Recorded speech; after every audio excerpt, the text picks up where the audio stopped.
Eu gostaria de iniciar com uma grande boa noite. Agradeço a presença. Gostaria de agradecer também a presença do professor Sandro Prado, que está aqui nos abrilhantando. Professor Sandro, nós carinhosamente o chamamos de professor, porque ele não apenas é professor, mas ele é bacharel em Direito, economista, administrador de empresas. E eu costumo brincar que eu acho que o professor Sandro deveria ir para o Ministério da Economia, e eu, sinceramente, acredito nisso. Muitos dos nossos problemas seriam resolvidos dessa forma. E ele é professor de diversas instituições, uma delas é a Nova Roma. E também gostaria de agradecer a presença de Rafael Ramos, que eu confesso que tenho tentado trazê-lo há bastante tempo, mas nunca tinha tido uma oportunidade tão propícia para a FECAP, de um modo geral. E Rafael Ramos, ele é, para vocês terem noção, além de economista, ele é economista do FEComércio, vice-presidente do Conselho Regional de Economia de Pernambuco, do Corecon. Eu agradeço muito a presença desses dois grandes pesos das ciências econômicas nessa sala. Agradeço bastante a presença daqueles que estão aqui também, como nossos ouvintes, nossos participantes. E hoje, como vocês sabem, nós vamos discutir o futuro dos negócios no varejo. A nossa live hoje ela é extremamente adequada, casou muito bem com o período que nós estamos vivendo, no sentido de que estamos voltando a uma pseudo-reabertura, né? Ainda estamos num momento que, na minha opinião, é muito rápido do ponto de vista do vírus, da questão sanitária de saúde, mas do ponto de vista da economia tem sido bastante lento. E isso é uma das coisas que nós vamos começar a trabalhar aqui. Então, como foi acordado, eu vou passar a palavra para o professor Sandro Prado, que ele vai falar de como é que será essa retomada desse varejo, o que é que nós podemos esperar, o que é que nós não podemos esperar, enfim. Eu vou deixar a palavra literalmente agora, tanto com o professor Sandro Prado, quanto com o nosso economista Rafael Ramos, porque eles é que são os experts nesse assunto. Então, muito obrigada mais uma vez pela presença de todos. Professor Sandro, a palavra é sua. Muito obrigado, doutora Rebeca. E se você me permite, eu queria inicialmente fazer uma breve reflexão, na verdade, do varejo no Brasil, né, que permeia tantas áreas do conhecimento, não só as ciências econômicas, que estuda essa atividade tão importante para a economia brasileira, principalmente na atual conjuntura. O varejo, ele basicamente estava sendo a mola propulsora do nosso pífio crescimento econômico, mas a gente estava dependendo muito do consumo, principalmente do consumo das famílias. E aí o varejo ele entra nisso porque a gente sabe que dentro de um canal de distribuição, né, quando os produtos saem normalmente das fábricas, eles passam por intermediários como os atacadistas, mas nós, né, que pertencemos às famílias, né, que é um termo técnico utilizado em economia, nós compramos do varejo, ou seja, nós compramos em pequenas quantidades de empresas que a gente chama de empresas varejistas. Mas eu gostaria também de fazer uma outra reflexão, é que quando a gente fala varejo, né, e Rafael representa muito bem isso, a gente não está falando apenas do varejo de bens. Então, nós não estamos falando apenas do varejista que vende shampoo ou do varejista que vende um cachorro-quente, mas também nós estamos entrando aí nos serviços. Então, toda essa área de serviços, o setor terciário, que é um setor enorme aqui no Brasil e no mundo, né? Nós temos 3 setores, o primário, o secundário e o terciário, e a maioria dos PIBs dos países desenvolvidos são representados pelo setor terciário. Então, o varejo, o serviço e também, né, entra atividades como o próprio turismo, eles são extremamente relevantes para a economia brasileira na atual conjuntura. E, Rebeca, o varejo ele vem de uma mudança contínua. Na verdade, o varejo ele existe há milhares de anos, né? Quando a gente pega, por exemplo, aquela passagem bíblica onde Jesus Cristo estava num templo e tinha ali comerciantes vendendo, ele se aborreceu porque dizia que ali não era lugar de comércio, a gente já estava falando de comércio, isso há 2.000 anos atrás.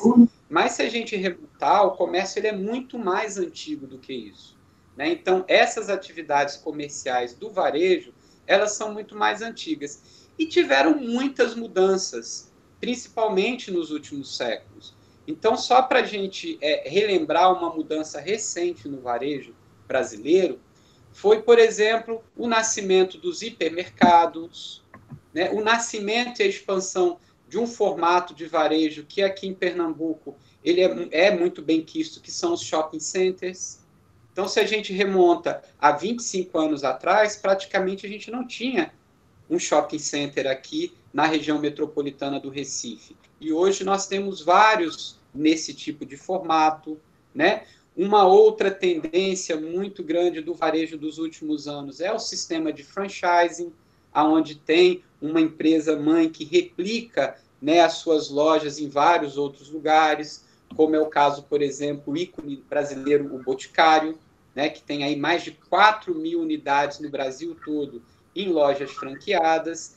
Então, o varejo ele sempre teve mudanças, né? Então, não significa que agora o varejo vai mudar ou vai ter uma mudança. O varejo ele sempre esteve em evolução, né? Uma das questões da pandemia, né, para eu passar para Rafael, para a gente ficar batendo uma bola, é que é o seguinte, nós estamos agora com uma tendência muito forte, que já foi uma tendência apresentada em outros países do mundo, principalmente no período entre guerras, ou no período de alguns países que, graças a Deus, o Brasil não teve, de uma maior tensão, como essa agora, a crise sanitária, as pessoas estão com uma tendência muito grande ao encasulamento, né? Esse encasulamento ele já vem sendo estudado aí pela geografia, tem uma área que debatia muito isso já há uns 15 anos atrás, na Universidade Federal de Pernambuco, né? Eu tive prazer de inclusive, comprar o livro do escritor que debatia muito isso, e essa geografia que baseava no encasulamento era das pessoas começarem a ficar mais restritas a sair para a rua, a começar a pedir coisas em casa, que era uma tendência que antigamente era um pouco estranha. Poxa, vamos pedir uma pizza em casa? Ora, como assim pedir uma pizza em casa? Se comer uma pizza na rua tem todo o sentido de sair, de passear, de contemplar. Então, o varejo está muito ligado a isso também, né? Da gente poder sair, da gente poder ir ao centro da cidade, da gente poder ir aos shopping centers. Tanto que a gente sabe que, a partir do momento que o centro da cidade ficou com estacionamento muito difícil, né? Para os automóveis, a gente teve aí tem um sistema.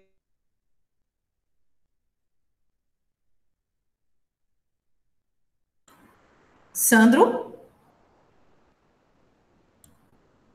Sandro? Pessoal, eu acho que deu aqui travou a imagem de Sandro, não é verdade? Mas, deixa eu ver. Eu acho, inclusive, que ele se desconectou, eu não sei o que aconteceu.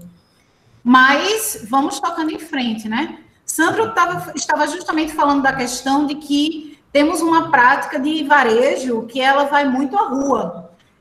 Enquanto ele falava, eu tinha aqui em mente uma expressão bastante utilizada, até mais ou menos a década de 30, 40 no Recife, que era o footing. Então, as damas e moças em Pernambuco, em Recife, elas diziam que queriam fazer um footing, que, na verdade, é bater perna na rua, para justamente fazer uma procura daquilo que poderia comprar e não poderia comprar.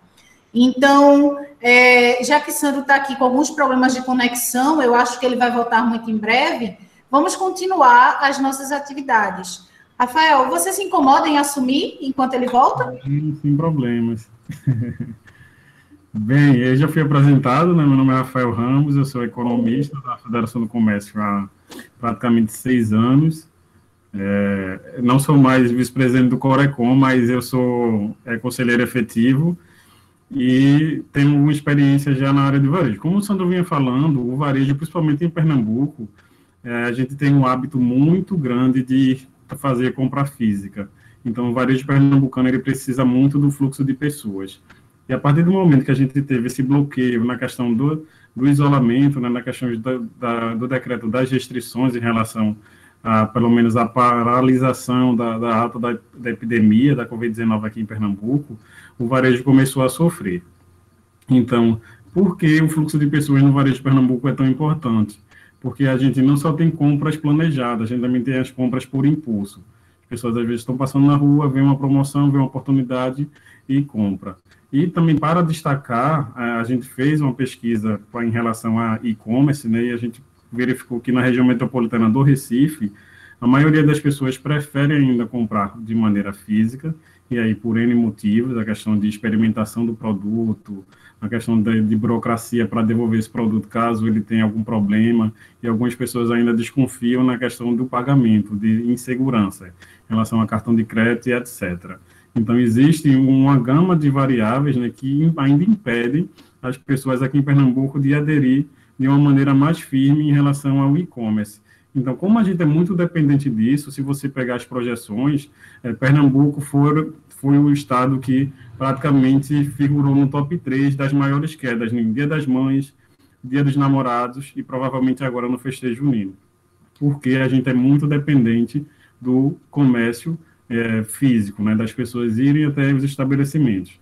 Aqui o decreto em Pernambuco fechou praticamente 60% do comércio, que é o comércio não essencial.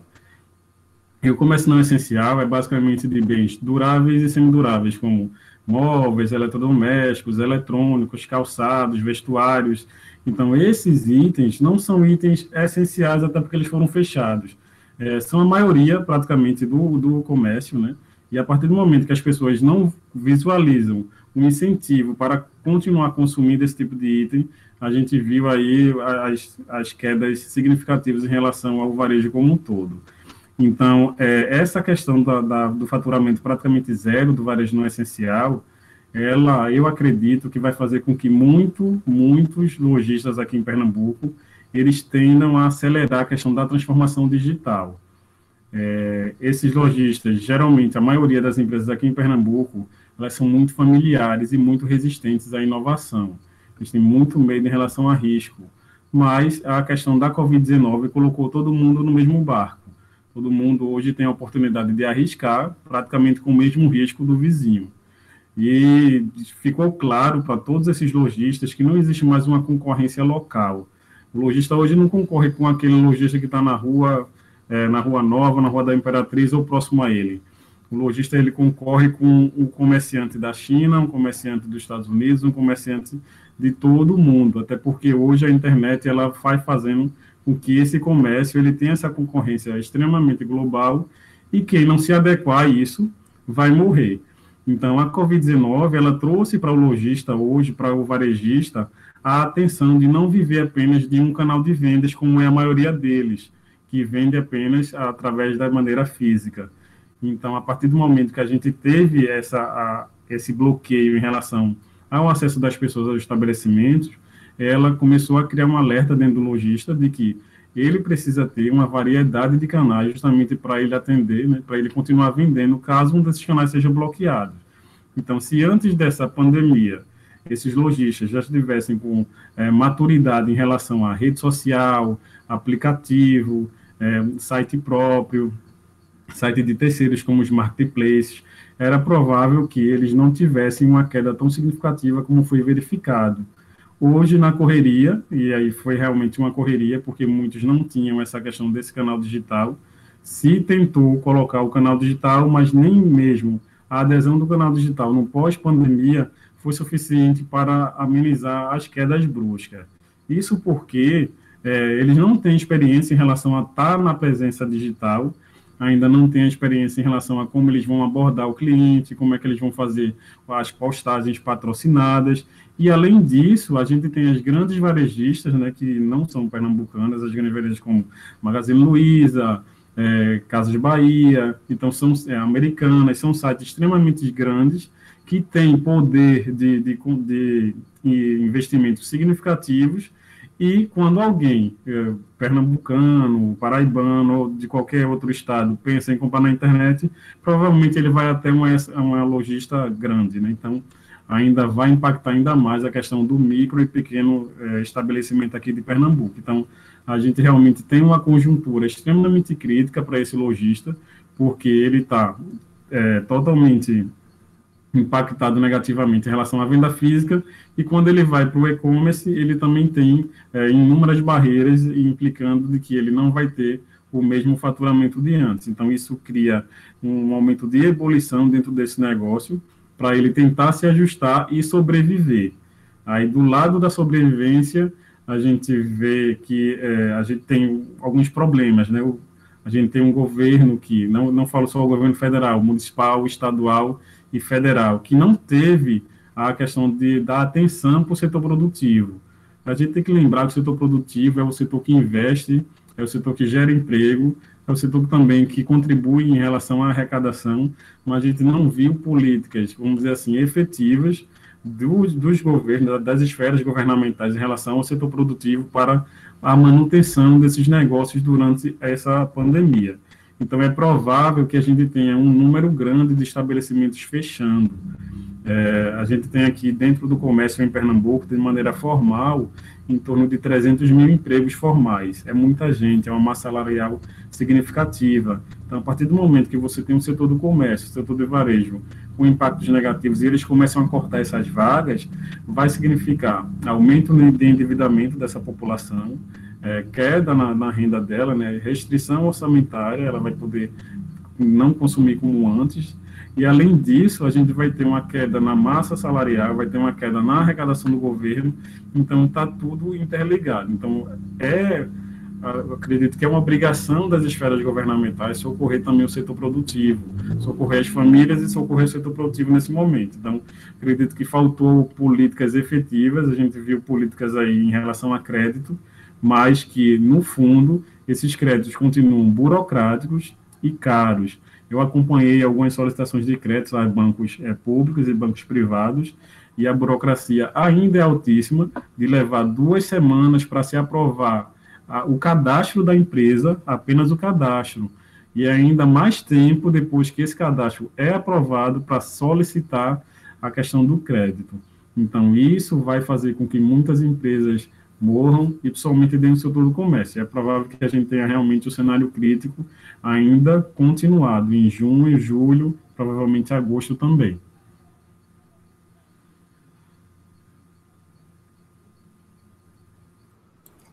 E é bastante complicado, né, Rafael? Porque, como você muito bem colocou, nós temos aqui uma problemática, que nós já víamos uma crise muito grande, nós já estávamos com um problema, e aí tivemos que enfrentar uma pandemia, com um isolamento social que foi praticamente inevitável, cruel em muitos aspectos, e aí nós temos justamente esse problema de que temos famílias endividadas que já vinham de um processo de endividamento, que não possuem uma educação financeira, certo? Para gerência de suas próprias finanças, finanças familiares e particulares. Temos aqui um problema sério, que é justamente a migração rápida da venda presencial para a venda online, que muitas empresas não conseguiram fazer adequadamente e perderam clientes. E eu digo isso não apenas porque acompanhei enquanto consumidora, mas também percebi isso em alguns casos específicos. Porque o serviço prestado, enquanto era um atendimento presencial, era um. A partir do momento que migra rapidamente para o serviço virtual, eles perdem qualidade não apenas do fornecimento do produto, daquilo que eles estão vendendo, mas também em relação ao atendimento. E como hoje nós temos muitas ofertas, muitas vantagens e muitas possibilidades, o cliente, o consumidor, ele migra com facilidade para outra empresa. Então, acho que você colocou isso muito bem, que é o fato de que não adianta você dizer que vai migrar para, vamos colocar aqui um exemplo simples, que seria a venda de comidas. Não adianta dizer que você vai fazer o delivery. Tem que ter todo um processo de raciocínio de como se fazer isso. E os números, eles são realmente assustadores. Hoje, enquanto nós estávamos preparando essa live, eu fiquei bastante aterrorizada, porque inevitavelmente, as projeções, elas são bem trágicas. Alguns economistas estão colocando até 8 anos. E aí, o que é que você me fala sobre isso?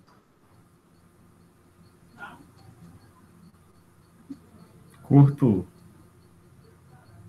essa questão da nossa retomada. Alguns economistas estão dizendo que voltaremos em até 8 anos, e isso é muito tempo, para que nós possamos efetivamente ter uma retomada desse comércio, de como estava antes da primeira crise, vamos colocar dessa forma. Você tem, assim, alguma projeção sobre isso? Qual é a sua opinião a respeito? Olha, eu acho importante a gente tomar cuidado com projeção de economista. Eu fiquei bem assustada. Eu não sou economista, mas eu confesso que o que foi colocado, eu fiquei, oi? É porque, na verdade, são diversos fatores, como já colocamos, né? Endividamento, questões familiares, desemprego. Sim, sim. Mas como é que ficamos aí? Essa retomada, como será? Se a gente olhar, Rebeca, a gente vê que se muito projeta, mas aí a gente tem que realmente viver a realidade para ver se aquele número vai se confirmar. Por exemplo, as projeções no final do ano passado, de 2020, era de um crescimento de em torno de 3%. Então, isso era realmente claro do que ia se acontecer. Eu falo isso porque a economia hoje, principalmente nos últimos 4 ou 5 anos, e principalmente em Pernambuco e em todo o Brasil, ela vive de choques. Então, a gente está tendo choques, cada ano a gente teve, acreditava que ia dar tudo certo, aí teve greve dos caminhoneiros, derrubou o PIB. Exato. Aí a gente acreditava que ia dar tudo certo, aí teve no meio do caminho uma briga entre Estados Unidos e China, derrubou o comércio mundial. Aí se acreditava que ia dar tudo certo e veio a Covid-19. Então, a gente está vivendo sucessivos choques que está derrubando a maioria das projeções. Claro que de fato, é uma projeção hoje bem negativa em relação a esta recuperação. Se espera que essa recuperação seja realmente lenta, mas é provável também que a gente possa ter choques positivos que acelerem a questão dessa recuperação. Eu acredito que o Brasil, realmente, nos últimos anos, a gente ainda não teve uma política de crescimento, pelo menos, bem estabelecida. Se você pega 2017, 2018 e 2019, a gente cresceu 1%, basicamente, e foram 3 anos que teve a questão de políticas de incentivo ao consumo das famílias. A gente teve a liberação do FGTS nativo, né, com o Temer. Aí, em 2018, ele liberou parte do PIS para uma população que não tinha, não era elegível para receber, e depois, em 2019, nós tivemos o Bolsonaro também liberando a questão do FGTS ativo. Então, foram 3 anos de políticas voltadas à questão do incentivo ao consumo, que conseguiu dar fôlego a uma economia que anda ainda muito em marcha lenta, principalmente o setor industrial, até porque, como o Sandro falou inicialmente, a gente cresceu por conta desse consumo da família e por uma política que tinha prazo de validade. Então, a gente ainda não tem, dentro do país ainda, né, vamos dizer assim, uma economia que já engatou para subir. A gente tem realmente voos de galinhas muito influenciados pela questão de políticas de curto prazo, como a questão de injeções de dinheiro. Esse ano teve, mais uma vez, o governo federal vai liberar a questão do FGTS, se eu não me engano, a partir de hoje, ele já soltou o calendário, né, vai ser limitado a um salário mínimo, mas é um ano que, basicamente, não acredito que incentivos de consumo sejam suficientes para mudar o que a gente já projeta, uma queda em torno de 6, 6,5%. Acho que essas políticas que o governo vem adotando é realmente para a gente não cair tanto. Mas as projeções, como você falou, são de fato negativas. Eu acredito que a gente não leva 8 anos para recuperar, não, tá? Acredito que a gente vai recuperar antes. O brasileiro é um povo que, a partir do momento que ele está com o mínimo de confiança, ele já volta a consumir de maneira mais rápida. A gente tem duas características interessantes. A gente tem uma educação financeira muito ruim, que leva a gente, eu falo de maneira geral, que leva a gente para dados ruins economicamente, mas essa também é educação financeira ruim, a partir do momento que a gente tem um início de retomada e um início de comportamento positivo, também acelera a questão da recuperação, porque as pessoas voltam a consumir também de maneira mais rápida, não tem a questão da prudência, somente dentro do setor do comércio.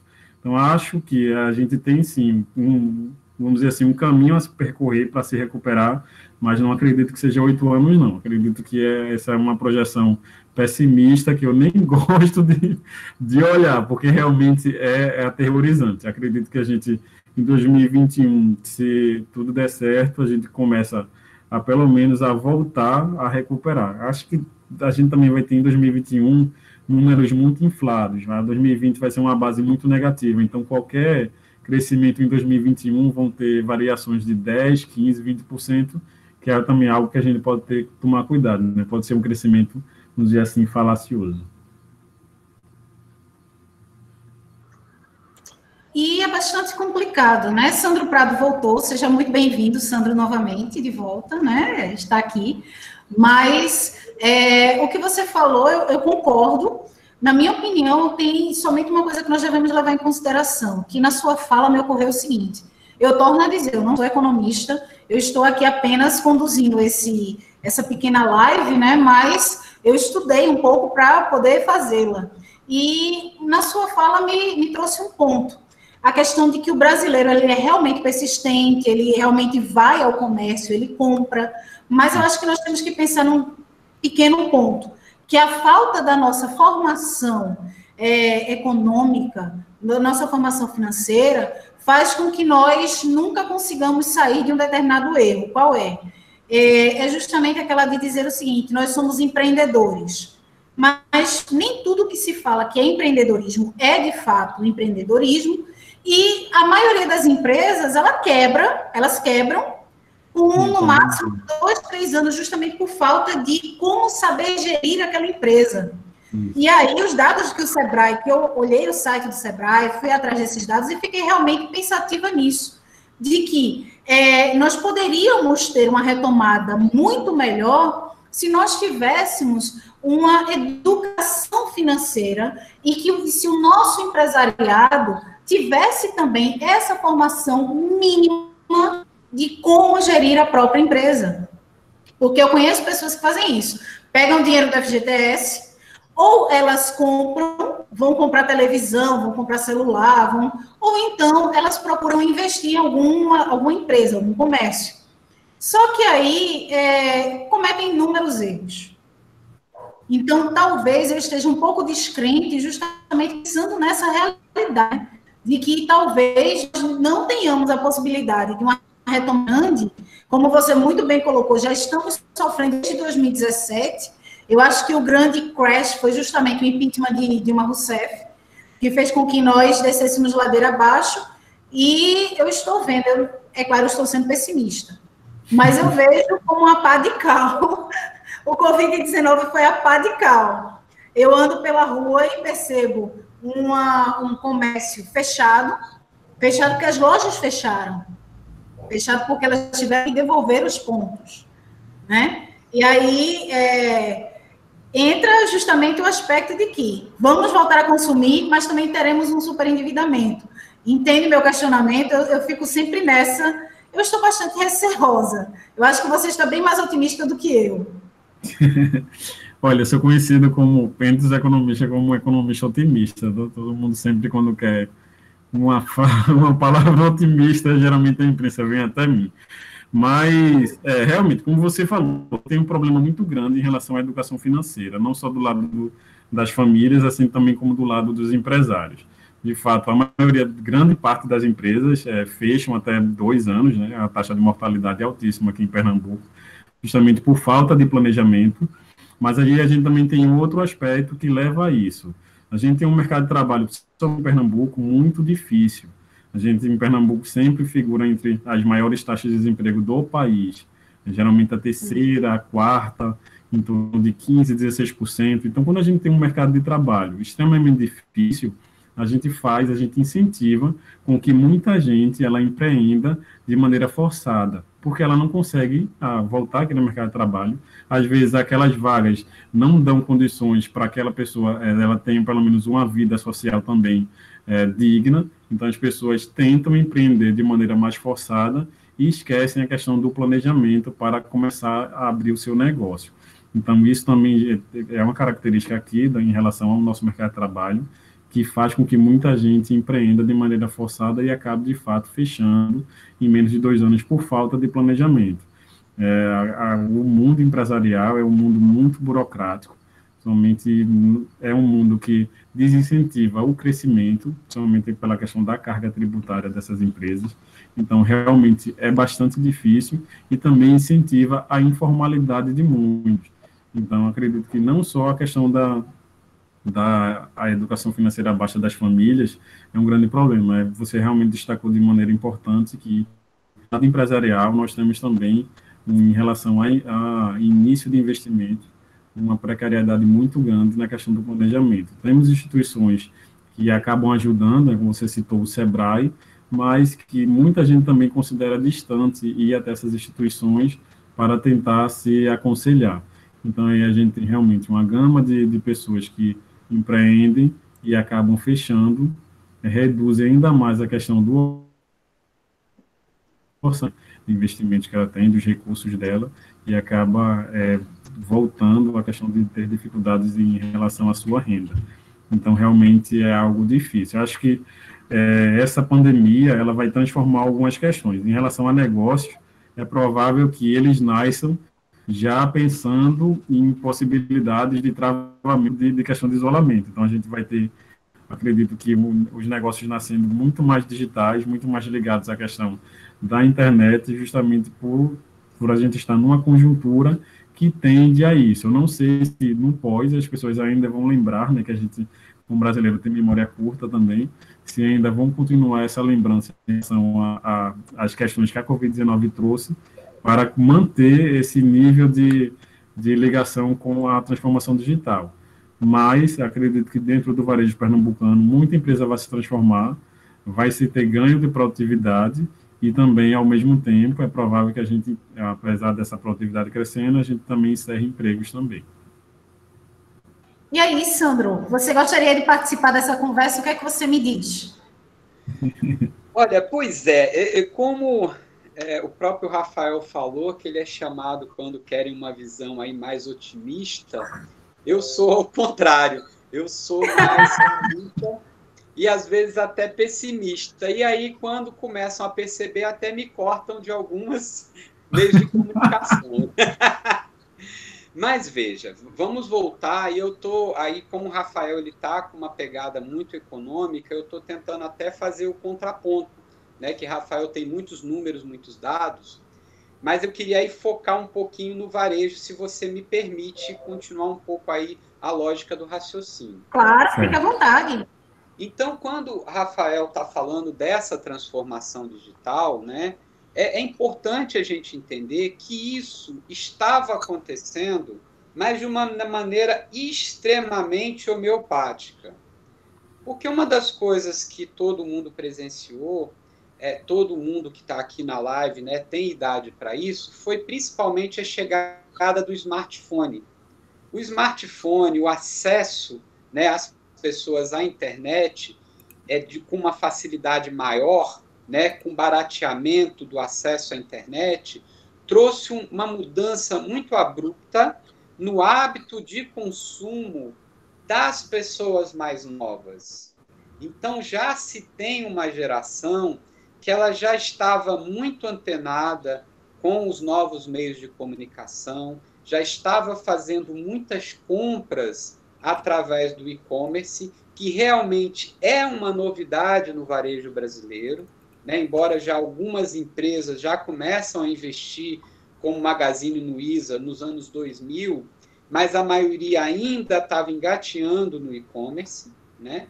E essa modalidade ela era muito querida pelos jovens, mas a rapidez com que as empresas, principalmente as familiares e as pequenas, entenderam isso, teve um gap temporal muito grande.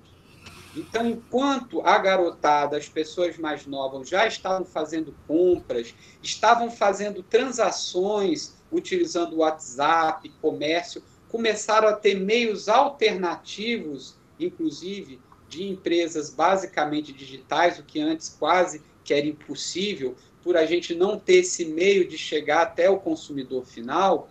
Isso estava ocorrendo de uma maneira muito homeopática em relação o consumo e a necessidade das pessoas é transformada em desejos de consumo através do meio digital, não estava sendo acompanhado pelas empresas. Então, nós já tínhamos no Brasil um grande número de operações no e-commerce, obviamente que muito aquém ainda de países onde as instituições estão mais desenvolvidas, só que realmente nós tivemos agora um grande boom. Então, enquanto em fevereiro de 2020 nós tivemos cerca de 650 mil operações diárias no e-commerce, esse número pula para 1.200.000 agora, fechando o mês de maio. E esse aumento é um aumento de 122% em relação a maio do ano passado.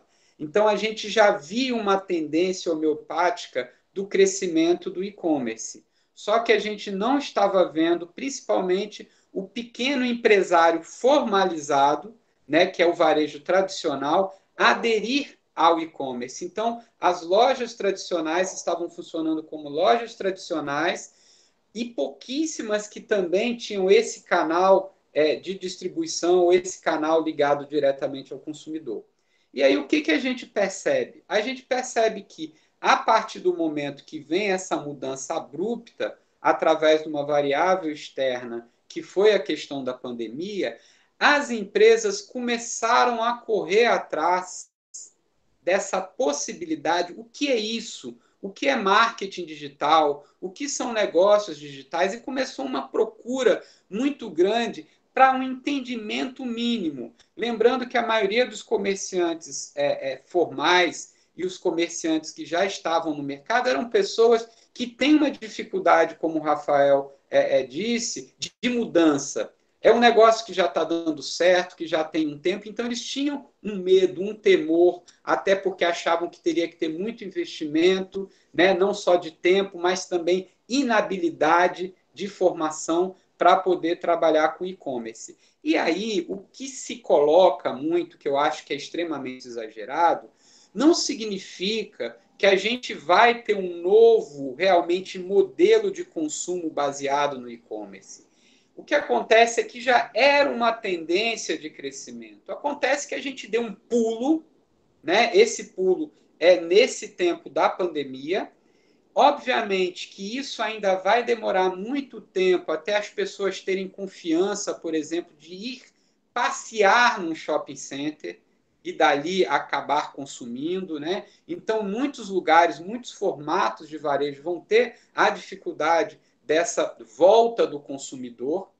Então, essas empresas começam a investir. Se você entrar, por exemplo, no próprio Sebrae, você vai ver que os cursos mais demandados hoje em relação a marketing digital, como você monta uma empresa digital, como é que você trabalha com o WhatsApp, como é que você trabalha com o Instagram. Está todo mundo procurando esse conhecimento dessas ferramentas. Só que, como o Rafael comentou, o brasileiro ele tem uma memória curta, entre aspas. Nós não estamos tendo uma mudança cultural definitiva. O brasileiro gosta de sair, ele gosta de interagir, ele gosta de passear, ele gosta de ir nas lojas. O que vai acontecer é que a gente teve uma explosão muito grande do e-commerce, ele vai cair novamente, só que, obviamente, ele não vai chegar, não é igual uma mola que vai, sobe e volta. Então, quando nós terminarmos a pandemia, nós vamos ter um número muito maior de vendas, de operações em e-commerce. E nós temos já grandes empresas que dominam esse mercado no Brasil. Não é fácil para ninguém conseguir, principalmente, adentrar nesse mercado inicialmente, porque a gente sabe que antigamente a gente dependia da internet, de sites.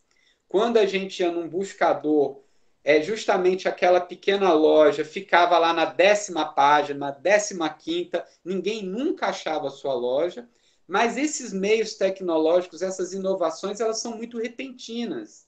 Então, realmente, o varejo ele está em mudança, como sempre teve, né, que eu estava citando exatamente no começo da live, só que agora ele abruptamente incorpora a lógica da transformação digital. A gente está conhecendo isso, a gente está percebendo as empresas indo por esse caminho, só que muitas realmente não têm competência técnica, não tem pessoas na família que gerem um negócio que tenha competência para administrar um negócio físico e um negócio digital. Porque, embora eles estejam na mesma empresa, mas são duas empresas diferentes. Embora contabilmente é uma mesma empresa, mas tem toda uma questão, principalmente de logística, né, de supply chain, que é uma dificuldade para muitas empresas em relação a ter controle de estoque, a ter controle e cadastro de CRM para saber exatamente o que aquelas pessoas querem, como chegar, como tornar o e-commerce atrativo, como ter um bom atendimento. Então, é tudo ao mesmo tempo agora. E aí a gente percebe um certo, digamos assim, desespero por parte do pequeno comerciante para tentar se adaptar. E o que eles querem mais do que nunca é que tudo volte como antes. Mas como isso não é exatamente uma mola que vai voltar, né, a gente vai ter realmente uma mudança no varejo. Não que o varejo tradicional vai morrer, mas que vai conviver com o e-commerce, e o e-commerce ele vai estar muito mais, digamos assim, com muito mais vendas, com muito mais percentual do mercado. Por quê? Porque pessoas que tinham um temor, né, que são as pessoas de uma geração mais antiga, como da geração X, como da geração Y, ou seja, pessoas acima de 40 anos, elas perceberam que era o caminho. Então, nossa, olha, agora que eu estou vendo, há 3 meses eu não posso ir ao banco. Por que eu não posso ter um banco digital, um banco sem agência e conseguir resolver tudo isso na minha casa sem a necessidade de ir ao banco? Por que eu não posso fazer algumas compras de produtos que eu já conheço, recebendo em casa, ao invés de ter que deslocar, de gastar combustível, de parar no estacionamento?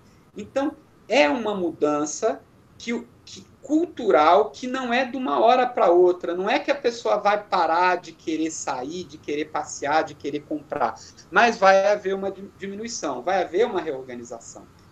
E como o Rafael também colocou, muitos desses empresários, eles acabaram sucumbindo nesses aí praticamente 3 meses que nós tivemos com o fechamento do mercado. Por causa que é algo que a Rebeca colocou muito bem. A falta de educação financeira individual se repete nas empresas. Então, o brasileiro, principalmente com uma estratégia de price, de apressamento do varejo, que é principalmente os crediários, que tiveram uma evolução muito grande, principalmente com os cartões, o brasileiro ele tem o hábito de consumir hoje, mas pagar no futuro.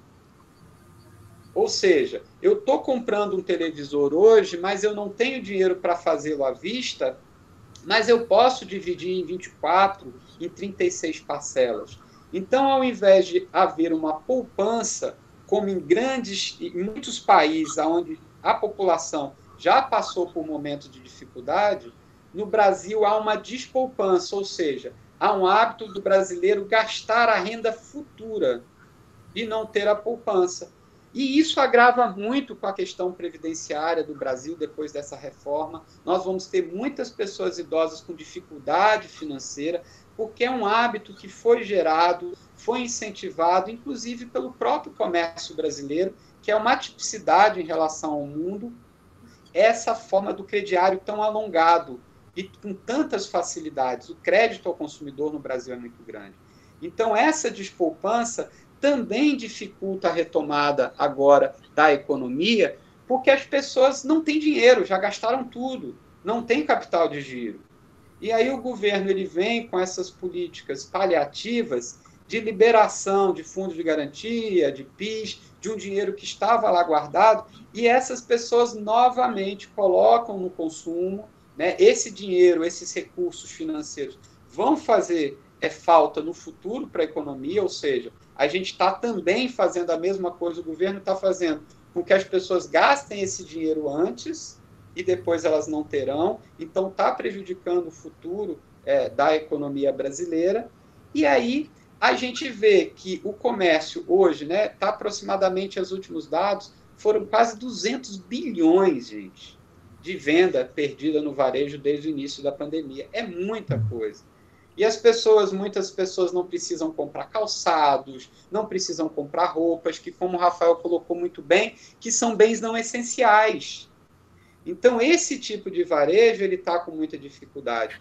E aí vem uma coisa, é a mesma coisa do próprio futebol. Se você liga uma rádio, se liga a televisão, o que eles estão fazendo? Eles passam reprise, passam jogos, fica falando de futebol, mesmo sem ter. Porque é uma coisa cultural que, se você deixa morrer, dali a pouco as pessoas percebem, gente, por que eu via futebol mesmo? Por que eu gostava disso mesmo? Por que eu não posso fazer diferente? Só que, como existem muitos segmentos no varejo e também muitos perfis, principalmente demográficos da população brasileira, existe uma massa, que é principalmente a população com a menor renda, que realmente eles não vão sofrer alteração nenhuma no hábito de consumo. Ou seja, a partir do momento que liberar, como a gente está vendo, homeopaticamente as pessoas a irem nas ruas, essas pessoas estão conservando os mesmos hábitos de antigamente.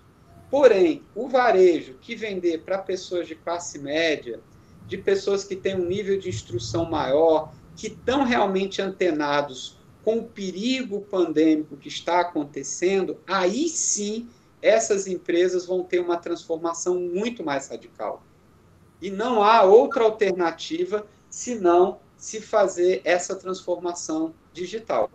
Então, o que está sendo falado não é que assim, agora vai acabar o varejo tradicional e vai vir um novo varejo. Não. O varejo tradicional ele vai conviver. Nós vamos ter vários modelos de varejo, como a gente sempre teve. Então, quando surgiram os shopping centers, falaram que ia acabar com o varejo do centro da cidade. Não acabou, eles convivem. Mudou um pouco o espectro ou o aspecto de um varejo ou de outro. Quando chegaram as franquias, falaram, nossa, as franquias vão acabar com as lojas individuais. Nos shopping centers, realmente, a gente vê, ou são lojas de rede ou de franquia dominando ali. Mas existe espaço para outras, para a convivência. Agora, sem dúvida nenhuma, o varejista de grande parte de setores econômicos que não investir nesse novo mercado, que seria esse mercado através da transformação digital, do marketing digital, realmente ele está fadado ao insucesso, não de uma maneira agressiva, rápida, mas com o passar do tempo. Porque há uma tendência muito grande de ter uma facilidade muito maior de você consumir através de aplicativos, através da internet, através de meios eletrônicos, do que necessariamente você ter que sair da tua casa para ir para esses lugares.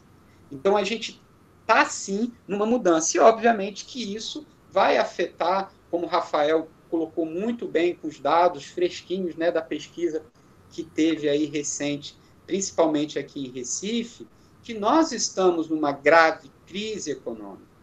Né? Então, quando a gente coloca crises econômicas, a gente, quando pensa em relação ao PIB, né, a gente fala que uma recessão é quando economistas, né, gostam de falar que quando tem 2 trimestres negativos, a gente entra no processo de recessão, mas quem é um pouco mais experiente lembra de uma crise muito grande que a gente teve em 81 e que se alastrou por toda a década de 80, no final do regime militar, que a gente teve uma grande queda do PIB. Também nós tivemos, ali no segundo ano do governo Collor de Mello, uma queda muito grande do PIB. Nós tivemos no governo Dilma Rousseff uma queda que, como o Rafael colocou, a queda aconteceu, os outros governos falaram mal, mas não conseguiram nada além do que 1% do PIB e, basicamente, com crédito para as famílias para tentar fechar o ano com 1%, que foi justamente a liberação de PIS, de fundo de garantia, foram estratagemas para fazer isso. Então, a economia brasileira ela pega uma variável externa muito forte, que foi a pandemia, nós viremos o epicentro disso, né? Uma má gestão infinita do governo federal, né, durante a crise, principalmente com mau exemplo e não articulação com governos estaduais, com o governo municipal, chamar para conversar e fazer uma grande estratégia nacional para o combate. E o que a gente percebe? Que o varejo retornou, mas em muitos municípios já está novamente aí voltando a fechar, porque a gente está voltando meio que a fórceps, né? É porque justamente o capital de giro dos empresários acabou, eles estão sem dinheiro, estão precisando de dinheiro, o crédito demorou horrores para chegar, agora tem o Pronamp com uma nova promessa de crédito para pequenos empresários. O próprio ministro da Economia, numa das suas falas, disse que não ia ajudar inicialmente, que era muito melhor ele ajudar bancos ou grandes empresas e deixariam os pequenos à própria sorte. O primeiro levantamento do Sebrae, que já vai fazer quase 2 meses, já tinha se fechado 600 mil empresas, né, que é o número no Brasil hoje é de 19 mil CNPJs, 19 mil empresas, 600 mil logo no começo da crise é muito grave, que mostra que o pequeno empresário leva para a empresa a mesma base da má educação financeira que ele tem. Ou seja, a família ela não tem um dinheiro guardado, ela não tem uma reserva, assim como as empresas não têm capital de giro.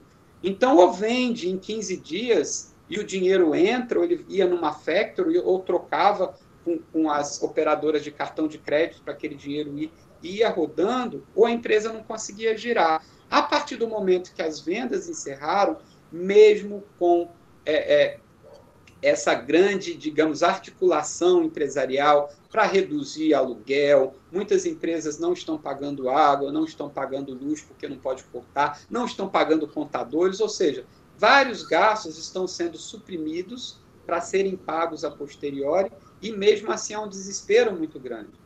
Então, a gente vê que o pequeno empresário no Brasil, que está incluso aí os microempreendedores, principalmente o MEI, que são 10 milhões, né, de MEIs no Brasil, embora esse número é muito complexo, porque tem muita gente que é MEI, mas que não é empresário, na verdade é só uma mudança na forma de trabalhar, né? Então ele não é seletista, mas é MEI, então ele é um empresário, mas não é, né? Mas mesmo assim, a gente teve no Brasil um choque muito grande de falta de crédito para essas pessoas, diferente de muitos países. Então, quando a gente pega, por exemplo, o caso chinês, que é um caso, digamos assim, sui generis de crescimento expansivo, afinal de contas, já nessa década, a China deve ultrapassar os Estados Unidos em relação ao seu PIB, mas teve uma ajuda do Estado.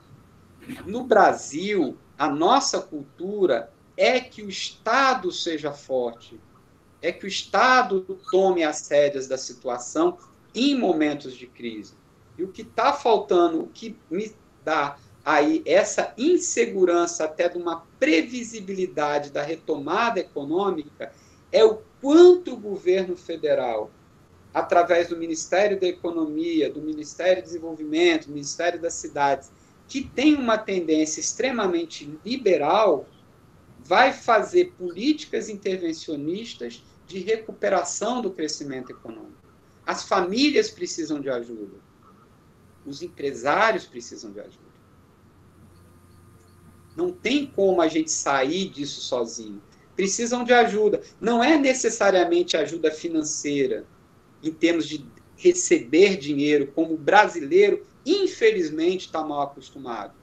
Esse Corona Voucher foi uma farra para muitas pessoas. Não tem consciência de como é que funciona um auxílio emergencial, como que funciona em economia uma política de rendas para momentos emergenciais. As pessoas receberam, estavam todo mundo enlouquecida com esse dinheiro. Claro, não é uma parte que realmente necessitava, mas parte da população foi torrar o dinheiro, foi gastar esse dinheiro.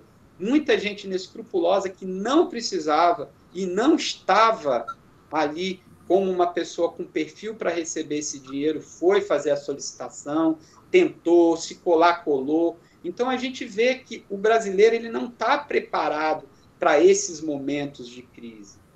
E essa questão cultural, aliada a um governo com tendências liberais, que me dá assim, um medo de como será essa recuperação.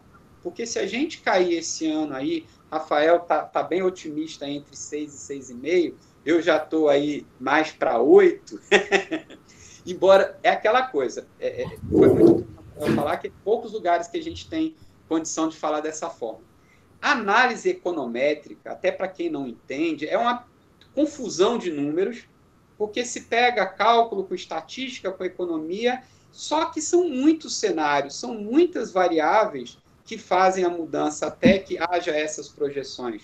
Por isso que essas projeções, além de diferentes, nem sempre elas dão resultado na prática, porque muitas variáveis podem mudar, né? Como o Rafael próprio falou, aí no ano passado, que a gente teve, aí, por exemplo, a greve dos caminhoneiros, né? No ano retrasado no governo Temer.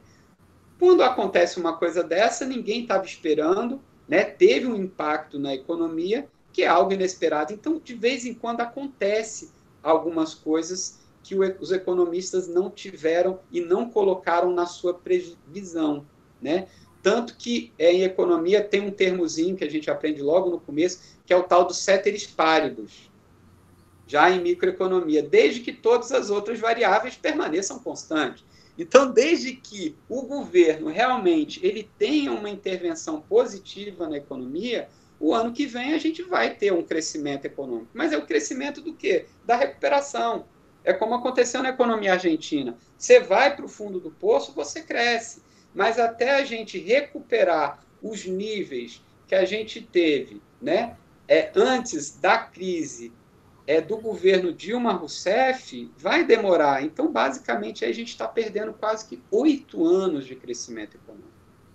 Que já foi a crise de 2 anos no governo Dilma Rousseff, depois com o impeachment, Temer não conseguiu decolar, também o governo Bolsonaro não foi competente nesse primeiro ano para crescimento econômico, a gente vai ter esse ano muito ruim, e os 2 próximos anos, obviamente, ainda serão afetados, mesmo que a gente tenha crescimento em números aí absolutos. Mas, como o Rafael também disse muito bem, não é bem assim, o ano que vem a gente cresceu 5. Ótimo, mas se a gente colheu 8 esse ano, crescer 5 não é grande coisa, né? Então, são muitas coisas que a gente tem que refletir, né? Não só... Por isso que varejo e consumo, e essa live é muito bacana, porque, óbvio, a gente está com uma tendência mais econômica, talvez, que não é muito o que as outras lives abordam, porque quem curte muito essa área são os profissionais da área de marketing, que, obviamente, vão estudar quem? O consumidor. O consumidor tem necessidade, seus desejos mudam, e com a mudança desse desejo, eles começam a ter um novo comportamento de consumo, e, obviamente, que os vendedores vão ter que se adaptar a esse novo comportamento. O que mudou muito, gente, é que agora o consumidor tem muito mais poder do que tinha antes. Houve uma mudança abrupta no consumidor brasileiro. Não é mais aquelas pessoas que compravam quichute, bamba ou conga da década de 80. Hoje a gente quer coisas especiais, a gente quer coisas diferentes. Há alguns hábitos diferenciados, às vezes, de alimentação saudável, de culto ao corpo, de academia. Então, vez ou outra está tendo uma mudança. E esse momento de reflexão, e principalmente as mídias digitais, os meios digitais, essa forma de se comunicação, até como hoje a gente está fazendo aqui, está trazendo uma mudança. Então, nós temos uma mudança cultural acontecendo, que não é uma coisa que acontece de uma hora para outra. Só que essa mudança cultural vai fazer mudanças comportamentais no consumo.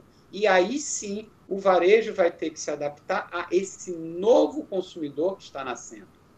Eu não vou dizer, Rebeca, que quem tem 60, 65, 70 anos vai mudar o seu hábito de consumo. Não vai. Mas as pessoas mais novas que já entraram no mercado com novos hábitos e que homeopaticamente iam ser a população econômica ativa no completo, fez com que pessoas de 30, 40, 50, que ainda estavam relutando, entrassem. Porque viram, ou eu entro, ou eu fico fora. Foi igual quando mudou a máquina de datilografia, né, para o computador. Então, todas essas mudanças têm que ser levadas em consideração quando a gente vai fazer aí as análises econômicas. E Rafael, que está aí muito ligado, né, porque como ele trabalha justamente com dados locais, e ele percebe diariamente como que está aí a grande dificuldade dos empresários. A única coisa que eu ouço de empresário hoje é reclamar. Não que estejam reclamando por reclamar, mas que realmente eles têm que ter hoje muito... A palavra de ordem é resiliência, né? Uma palavra nova, muito usada, mas é isso mesmo. É a resiliência, tentar a transformação digital, tentar vender alguma coisa por meios digitais, não para ganhar dinheiro, mas poder sobreviver a esses tempos difíceis que, Rebeca, como você disse, eu concordo com você. Eu não acredito que antes do final do ano a gente vá sair tranquilamente às ruas. As pessoas que não tiverem necessidade de frequentar um shopping center dificilmente vão voltar a esse tipo de formato de lugar fechado. As próprias salas de aula, as instituições de ensino que ensaiam o retorno, é tudo muito complicado se a gente realmente não conseguir, né, em tempo recorde, uma vacina que realmente possa eliminar. Porque o Brasil ele foi um pouco diferente dos outros países. Se a gente estivesse fazendo uma testagem hoje, como foi feito nos Estados Unidos e nos países europeus, possivelmente a gente já teria ultrapassado os Estados Unidos em número de infectados. É muita gente. Então, a pandemia está se comportando de uma maneira diferente aqui no Brasil. E nós não somos acostumados com isso. Então, é tudo muito novo. Né? E os varejistas atônitos têm que se adaptar a uma mudança que acontece no curto prazo, mas que, óbvio, vai repercutir. Então, o que muita gente fala, mas o que ia acontecer em 10 anos, aconteceu em 5 dias, 5 anos, 5 dias, eu não acho bem assim. Mas, assim, o que ia acontecer homeopaticamente aconteceu de uma maneira mais rápida, né? Que é justamente a transformação de muitas empresas para a área digital, que já era algo desejado por parcela dos consumidores, que eram as pessoas até 25 anos, que vivem grudadas nos seus aplicativos, nos seus celulares, e com empresas que cresceram muito justamente com essa garotada, como é o caso do iFood. O iFood, uma empresa de mototáxi, de entrega de comida, cresceu muito por quê? Porque a garotada ficou enlouquecida com isso, assim como os sites de compra coletiva no passado. Então, essa disseminação da tecnologia para as pessoas mais novas, homeopaticamente, ia se alastrar, né, pelo consumo e pelo varejo brasileiro. Mas agora nós tivemos, digamos assim, um avanço abrupto da consciência das empresas da necessidade da transformação digital, do que é um negócio digital, do que é um marketing digital. Passar a bola aí para Rafael, que eu já falei muito. Temos algumas perguntas aqui também. Vocês gostariam de ouvir? Claro. Eu dei uma lida também. Silva, ele não faz uma pergunta necessariamente. Ele diz o seguinte: sobre o e-commerce e os varejistas locais, principalmente em Pernambuco, acredito que Americanas, Casas Bahia e Magalu foram mais favorecidas pelo alto risco de fraudes, até mesmo em históricos jornalísticos. Empresas que entraram agora levarão um tempo para conseguir a confiança no mercado. Eu concordo com o Tiago, e se vocês pararem para prestar atenção, a Magazine Luiza teve uma jogada muito interessante. Ela começou a cadastrar essas pequenas empresas para fazer entrega através do site dela. Então, ela está meio que agindo como um mercado livre, garantindo a entrega do produto. Porque algumas empresas não têm essa claridade no mercado, esse conhecimento. Então, eu acho que foi mais uma sacada da Magazine Luiza. Agora, Miguel Alcoforado já faz uma pergunta. Ele diz: boa noite. O que altera com a recente notícia de que o BC institui Sistema de Pagamento Instantâneo, SPI, no Brasil para novembro de 2020? Então, primeiro, comentando a do Tiago, realmente as grandes varejistas têm, vamos dizer assim, ganho, né, em relação à questão da confiança, porque até mesmo nós, quando pensamos em comprar alguma coisa, a gente vai para as grandes, porque sabe que dificilmente vai ter problema em relação à questão de logística ou pagamento. E caso tenha, de maneira mais fácil é resolvido. Então, as pessoas ainda têm resistência a comprar do pequeno em relação à internet. Então, de fato, existe sim essa questão. E a Magazine Luiza, como você falou também, ela fez essa jogada, né? Aumentou muito a oferta de produtos dentro do site dela, através do marketplace. ela não só fez isso para ajudar os lojistas, ela fez isso também como uma jogada de crescimento, até porque aumentando os números de produtos que ela tem no próprio site, ela vai ter uma capilaridade ainda bem maior do que ela já tem hoje. As pessoas vão entrar muito mais no site dela através desses novos produtos que os pequenos estão ofertando. Então, não foi apenas por questões de bondade da Magazine Luiza, também foi uma estratégia dela em relação ao próprio crescimento do mercado, através do marketplace, disponibilizando esse site para que o pequeno ele disponibilize. E a questão do Miguel, de fato, vai ser instituído na questão do pagamento instantâneo. A gente não sabe ainda, o Banco Central ele liberou em relação à cobrança das taxas, então é provável que os bancos não venham a perder com as taxas de TED e DOC. Lembrando que esse sistema de pagamento instantâneo, ele vai basicamente matar o TED e o DOC que a gente faz, né? De demorar o tempo para compensar. A pessoa vai pagar e instantaneamente, no mesmo momento, a pessoa vai receber a questão dessa transferência. Isso 24 horas por dia, todos os dias do ano. A gente tem essas limitações em relação a dias úteis, né? E também a questão de horário. Quando a gente faz transferência a partir de certo horário, a pessoa só recebe, a pessoa só é descontada no dia útil seguinte e a pessoa só recebe depois desse dia útil do desconto. Então, a gente vai ter praticamente encerrar isso vai acelerar muito a questão das relações financeiras entre empresas e pessoas, e entre pessoas e pessoas, mas não acredito que o setor bancário, que hoje é um dos setores, vamos dizer assim, mais fortes que o Brasil tem em relação à concentração, ele venha perder com o DOC e o TED. É provável que eles venham colocar taxas para cobrir a perda das tarifas de DOC e TED, que ele vem a ser extinto, né? Então, é provável que a gente tenha basicamente a mesma coisa, mas com aceleração em relação a essas trocas de recurso. Um comentário que eu vi é que o pessoal acredita que está confundindo a questão da palavra poupança, dita por Sandro, pela poupança que habitualmente as pessoas conhecem em relação a bancos, né? É bom lembrar que quando o Sandro fala poupança, é o ato de não consumir, é o ato de você pegar esse recurso seu e colocar, investir em algum título ou em alguma outra opção que não seja consumir, que venha lhe dar retorno. Não é a poupança que é, vamos dizer assim, o produto financeiro disponibilizado por um banco que tem, de fato, um rendimento baixo. Quando a gente fala poupança, é justamente não consumir e sim investir esse dinheiro para ter um retorno financeiro em cima dele. Então, acredito que o pessoal fez uma confusão em relação à palavra poupança quando o Sandro estava falando de ser um país que não poupa e um país que consome mais.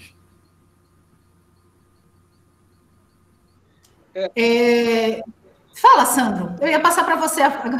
Eu vou aproveitar aí essa deixa do Rafael, porque é realmente o que acontece agora.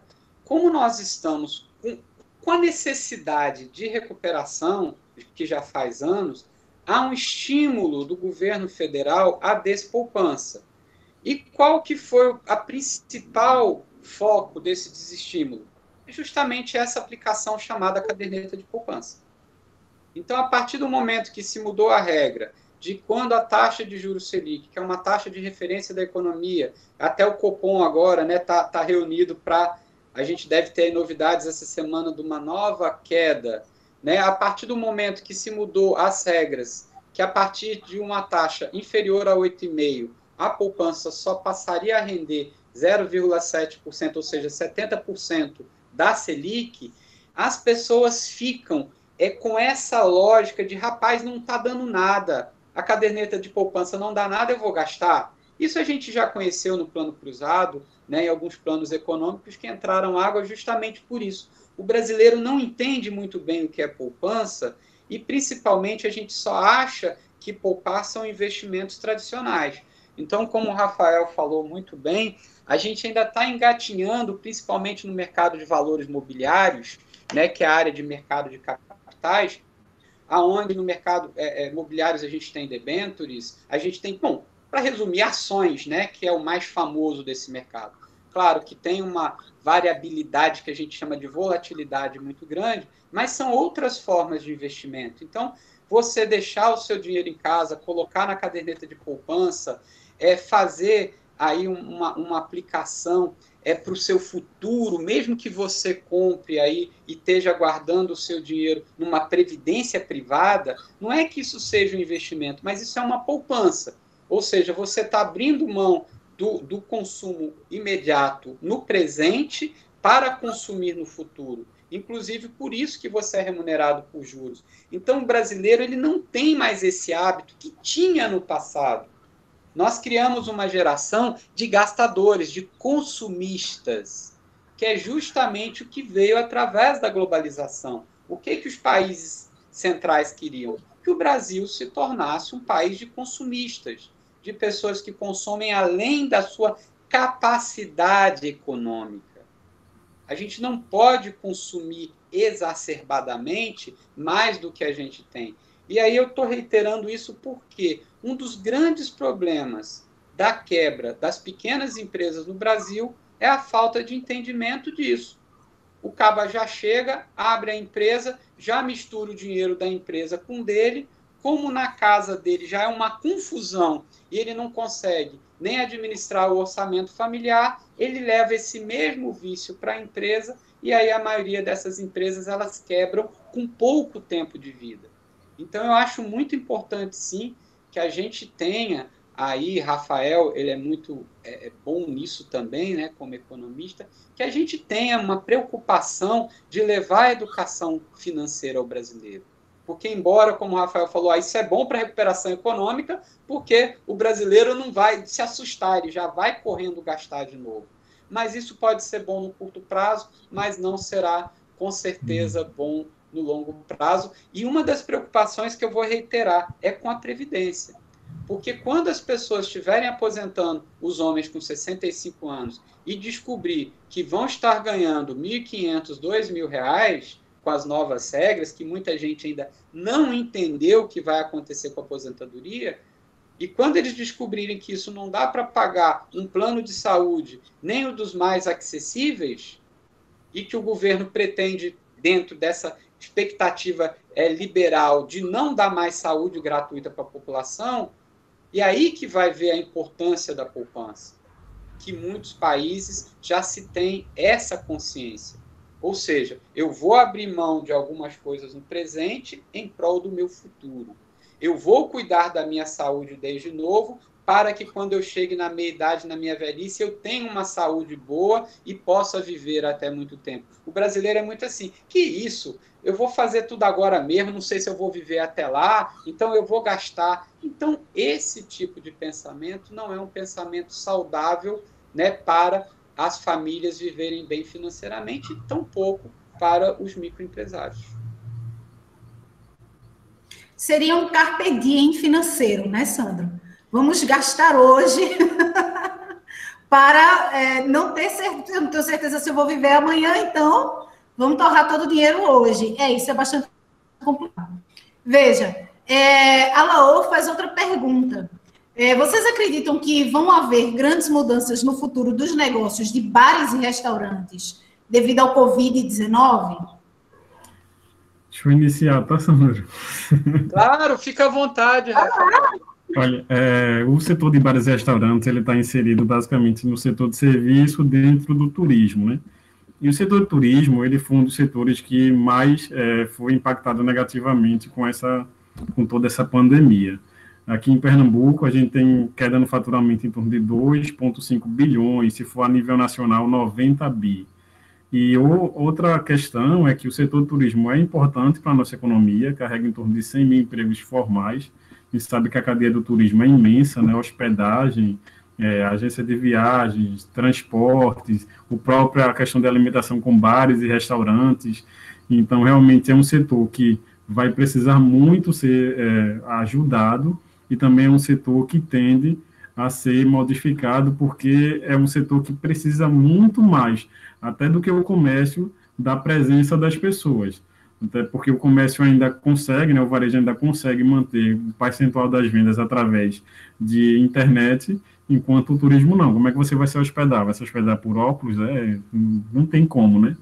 Então, é realmente um setor extremamente complicado de que se está trabalhando hoje, e o setor de bares e restaurantes, principalmente, como foi citado. A gente tem conversas, né, com os representantes, com a Brasel, com a BIH, se tenta, né, pelo menos, verificar algum tipo de inovação que possa ajudar o setor do turismo, principalmente esses setores que precisam de fluxo de pessoas, né, como bares e restaurantes. A questão de troca e colocar a delivery ainda não surtiu efeito, o faturamento continua caindo, as pessoas tendem a, no início, tem um boom, isso é novo, vou consumir assim, mas ninguém passa a vida toda consumindo através de delivery, as pessoas vão comprar e fazer em casa, e isso vai virar um hábito, então isso vai fazer ainda mais com que esses setores, eles tenham quedas significativas. Eu acho que é um dos setores que realmente precisa de uma atenção, né, de chamar a questão das pessoas que têm graus de inovação, que têm ideias justamente para colocar em prática, para ver como é que a gente mais vai, pelo menos nesse período de isolamento e do pós-isolamento, como o Sandro bem falou. Não acredito que vai ter uma corrida ao comércio, uma corrida ao setor do turismo, as pessoas ainda vão estar com comportamento conservador e parte delas nem vai querer se consumir o que consumia antes. Então, é provável que esses setores, né, eles tenham problemas significativos e que acho que a gente ainda não viu uma maneira para manter os bares e restaurantes abertos ou com o faturamento de antes, e que acredito que o ideal é justamente chamar o pessoal de tecnologia, chamar o pessoal de inovação, justamente para trabalhar junto e ver como é que se pode criar um meio de sobrevivência para eles. Mas, de fato, como foi citado, é um setor que vai precisar de muita atenção, o de bares e restaurantes. Eu quero falar também sobre esse assunto, se me permite. Fica à vontade, claro. Pô, é o seguinte, eu há muito tempo atrás, né, inclusive o fato de eu não sou daqui, eu sou mineiro, e o fato de eu ter vindo para o Nordeste é que eu trabalhava justamente na área de turismo, né, eu era gerente de hotel, pode não parecer, mas desde muito novo que eu tinha cargos gerenciais em hotéis, tanto em Minas, e quando eu vim para cá, eu continuei muito nessa pegada. E realmente, ele é um setor que foi considerado aqui, um tempo atrás, como a tábua de salvação da economia pernambucana. Né? Então, quando a gente teve uma derrocada do setor sucroalcooleiro, principalmente através, logo no governo Collor, quando há uma migração muito forte, quando acaba o pró-álcool e vários outros incentivos ao setor, né? Ou seja, a plantação de cana-de-açúcar no interior, que era uma base muito sólida da economia pernambucana desde 1530, né, que nossa cultura é canavieira, e depois com o pró-álcool, por isso que o Brasil foi um dos primeiros produtores de álcool do mundo, né? Na verdade, não era por questões de sustentabilidade, mas era apoio público ao setor, né, que dava sustentabilidade ao governo, que era um setor agroexportador que tinha aquela dobradinha com café com leite, como tinha em Minas Gerais e São Paulo, enfim. Mas dentro dessas questões históricas, o turismo ele veio como um substituto. Então, houve um investimento muito grande aqui em Pernambuco no turismo, construído o centro de convenções para que o turismo de negócios crescesse. A gente tem um turismo chamado de sol e mar muito forte, que é justamente, por exemplo, o mineiro. O mineiro não tem praia, então ele fica enlouquecido para ir na praia dos outros. Como teve uma facilidade maior, né? Rebeca, quando chega um mineiro aqui em casa, eu quase morro. Porque 6 horas da manhã eles já estão prontos, com a boia, com o boné, com bloqueador na cara toda, querendo ir à praia. Só que aí você leva numa praia, dali 2 horas ele quer ir para outra, e quer ir para outra, e quer ir para outra. Ou seja, como não tem, mas brincadeiras à parte, é muito atrativo. Esse calorzinho que a gente tem, as praias, elas são muito atrativas e traem muita gente. E, obviamente, que todo esse setor turístico, ele alavanca o setor de alimentação. E um outro setor de alimentação que é muito forte aqui é justamente aqueles restaurantes, são aqueles pequenas lojas de alimentação que justamente servem a essas pessoas que trabalham, por exemplo, no varejo. Então, aqui houve um crescimento muito grande de um tipo de serviço, que é o serviço self-service, né? Que a galera fala do interior, serve, né? De pegar pegar aquela alimentação rápida, variada na hora do almoço, depende das pessoas, e com essa tendência ao teletrabalho, né, que a gente não comentou, né, mas muitas pessoas realmente não vão voltar a trabalhar nas empresas, e sim vão começar a trabalhar em casa, ou ir muito menos na empresa, ter menores deslocamentos. Então, tudo isso vem a prejudicar o setor da alimentação. E eu sou totalmente concordante com o meu colega e já considero um amigo, né? Acho que é a quarta vez que a gente já se encontra aí em algum tipo de bate-papo, né? Mas Rafael falou muito bem, é um dos setores que mais vão precisar de ajuda creditícia, né? Ou seja, ninguém está pedindo dinheiro, mas é crédito. O que é crédito? É um crédito com taxa de juros justa. Se nós temos aí uma taxa de juros Selic inferior a 4%, vamos supor que a gente se mantenha isso, que seja um crédito de 4% ao ano, que se dê uma carência para pagar aí, para iniciar esse pagamento para daqui a 10 meses, e que isso possa ser pago em 30 vezes. Tá entendendo? Precisa de um alongamento, precisa de um fôlego para que principalmente essas empresas possam retornar homeopaticamente, alcançar o seu ponto de equilíbrio. Ou seja, aquele momento que eles vão parar de ter prejuízo. Porque houve muito desligamento de funcionário, vai ter muitos processos trabalhistas, muita coisa acaba se estragando por causa de estar fechado, tem a questão dos freezers, deixa ligado, é muita coisa envolvida aí no setor de alimentos e bebidas, e realmente eu acho que é um dos setores que vai ser muito prejudicado, e o hábito, principalmente de restaurantes de mais alto padrão que são fechados, eu acho que vai ter um problema muito sério.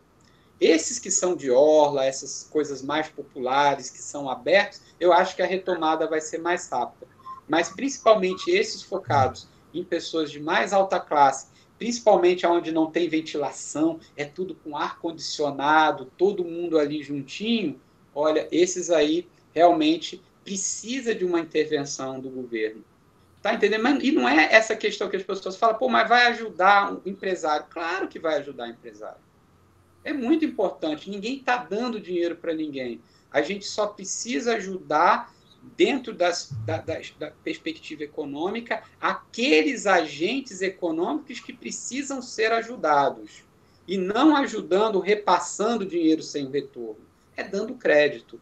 E é isso que demorou muito para chegar. E como o Rafael falou, além de demorar, a burocracia para você conseguir o dinheiro, mesmo depois de ser aprovado, que também foi uma burocracia danada, demorou muito. Então, o governo ele não foi, digamos assim, nem célere na tomada da decisão, nem conseguiu administrar de uma forma que o dinheiro chegasse a tempo a um setor que precisa e vai precisar muito de crédito para conseguir superar essa crise. Bom, vamos encerrar somente com a colocação de Sheila Pinheiro, que ela pergunta o seguinte, até porque já estamos nesse momento há 1h30, né? Que bom, porque significa que os nossos diálogos foram bastante profícuos. Sheila Pinheiro pergunta, o que vocês acham do futuro do atendimento do home care? Ela não foi mais específica. Eu acredito que ela fez essa pergunta 2 vezes. É o de saúde? Que sim. Isso. Na verdade, eu acho que ela está pensando em alguma coisa relacionada ao fato da... ela esclarece aqui, na área de estética, manicure, por exemplo, pedicure, home care no sentido de que prestadores de serviço irão atuar nas casas das pessoas. Obrigada, Sheila. E Tiago também deu uma ajuda aqui. Eu acho que essa prestação de serviço na residência, ela não vai ser tão impactada, não. Até porque as pessoas consideram um risco maior e até um estabelecimento que tem muito mais frequência de outras pessoas, que você não sabe se está tomando os cuidados ou não em relação à questão da infecção, na questão de higiene, do que ela trazer alguém para a casa dela e aí tomando os cuidados específicos e de um protocolo muito mais rígido, que é a pessoa que está adotando esses protocolos, que é o dono da residência. Então, acredito que a questão de manicure, de pedicure e de outros serviços que se leve até a residência, eles não vão ser afetados, não. E a prova disso é justamente a questão do delivery. O delivery é um serviço que vai até a residência da pessoa entregar uma comida. A mesma questão, a questão de uma pessoa que vai até essa residência também prestar um serviço de estética, um serviço de saúde. Acredito que não vai ter tanta complicação, não. Acredito que a complicação maior é justamente você trazer de volta as pessoas para os salões, para os bares, para os shoppings, porque a questão desses locais se tem um risco maior em questões de aglomerações. Então, acredito que o serviço home care, ele pode até cair, mas não vai ser tão, vamos dizer assim, brusco como a questão dos estabelecimentos. Acredito que ainda tem até muita gente migrando justamente porque sabe que no estabelecimento existe uma resistência para aquela pessoa aí receber aquele serviço, e aí ela presta um serviço ligando para a pessoa, dizendo, eu posso ir até a sua residência para prestar esse serviço, para você não ficar sem ele. Então, eu já vi algumas pessoas recorrendo a esse tipo de serviço.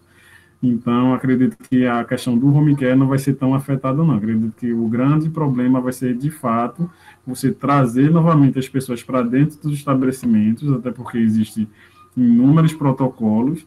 Muita gente não quer seguir também esses protocolos, não entende que aquele estabelecimento com padrão X de metragem só comporta 3 ou 4 pessoas.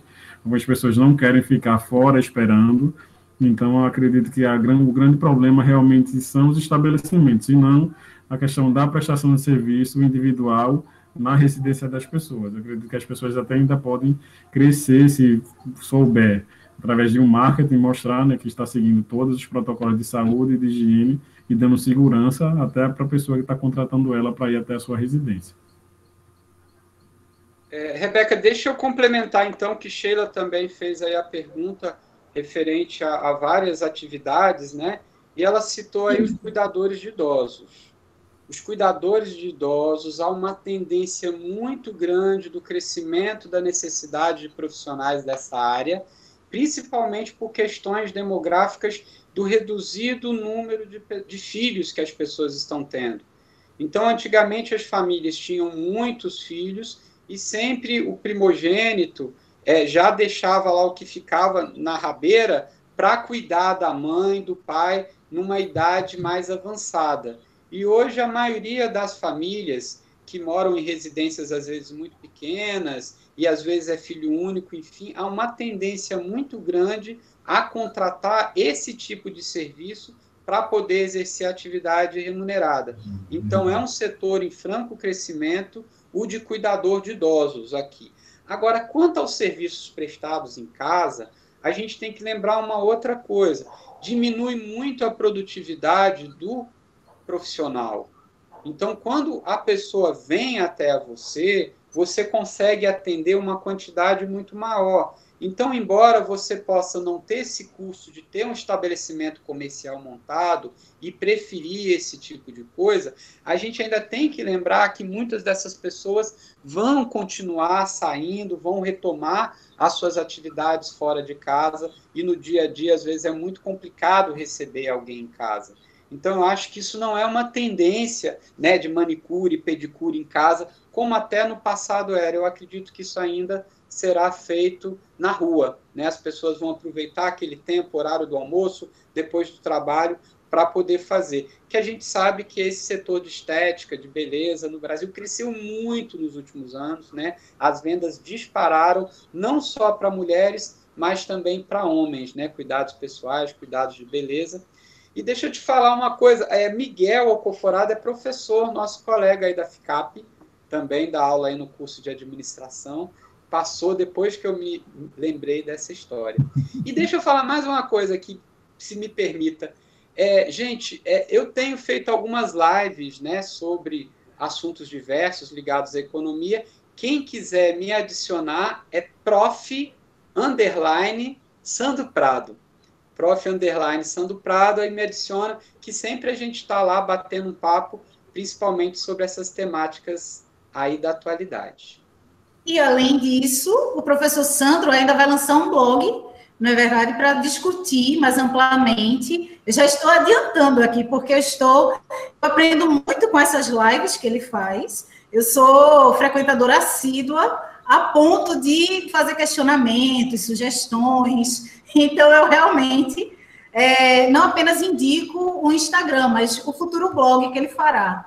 E, além disso, professor, além de registrar a presença do professor Miguel Alcoforado, eu gostaria de registrar a presença de alguns alunos do diretório acadêmico do curso de administração aqui. Temos Lucas, Raíssa, eu vi João também, que entrou, e agradeço muito a presença de todos. O professor Miguel Alcoforado pergunta se Rafael Ramos também tem algum blog, também tem algum tipo de atividade dessa natureza, Rafael? Olha, eu não tenho um blog, mas eu sou muito ativo no LinkedIn. Então, no LinkedIn eu sempre posto, principalmente em relação à economia, né, principalmente em relação ao varejo. A última postagem foi em relação aos impactos, fiz uma análise em relação aos impactos das variáveis selecionadas aqui para Pernambuco, mas não tenho um blog, nem também sou muito ativo no Instagram, não. Sou ativo no LinkedIn. Se quiser me adicionar, Rafael Ramos, aí você coloca lá Fé Comércio, que é provável que apareça o meu nome no LinkedIn. E esses momentos onde nós compartilhamos as nossas redes sociais são muito proveitosos, porque nós usamos as redes sociais para transmitir conhecimento, para transmitir conteúdo, e um conteúdo de qualidade para a população, não apenas para os nossos alunos, mas para a população de um modo geral. Então, realmente, estamos aqui. Tiago diz, eu sou do polo da UPE em Oricuri. Obrigada pela ótima palestra. Muito obrigada, Tiago, pela presença. Foi ótimo. Eu realmente agradeço a presença de todos. Essa é a nossa penúltima live. O projeto foi dividido em 2 momentos, a primeira temporada e a segunda temporada. A primeira temporada se encerra amanhã com a live Direito à Felicidade, também está lá no Simpla, onde nós vamos discutir não apenas os aspectos da necessidade constitucional de transmitir, de ser feliz, e qual é o conceito de felicidade. E teremos Bruno, para isso teremos a professora Aline, que é da Universidade Mackenzie, e o professor Bruno, ele é professor da disciplina de felicidade da Universidade Federal de Pernambuco. E eu fico bastante feliz porque essa primeira temporada não apenas trouxe um público muito diverso, nós já tivemos pessoas, inclusive, acessando de outros países, mas tivemos aqui diálogos maravilhosos, onde nós podemos perceber uma sintonia muito grande. Mesmo quando existe uma divergência, existe, sobretudo, o aspecto democrático da defesa da opinião. E isso me deixa extremamente feliz. E esse é o nosso objetivo. O nome do projeto é Série Diálogos e serve justamente para dialogar diversos temas. Eu não me apresentei no início, eu sou coordenadora setorial de Extensão e Cultura da FECAP, professora da Universidade de Pernambuco, docente da FECAP, e em nome da instituição, eu agradeço muito, porque eu fiquei extremamente feliz, aprendi muito, tanto com o professor Rafael quanto com o professor Sandro, que sempre foram, assim, bastante visíveis na mídia, mas essa visibilidade não impediu que eles se tornassem acessíveis, muito pelo contrário.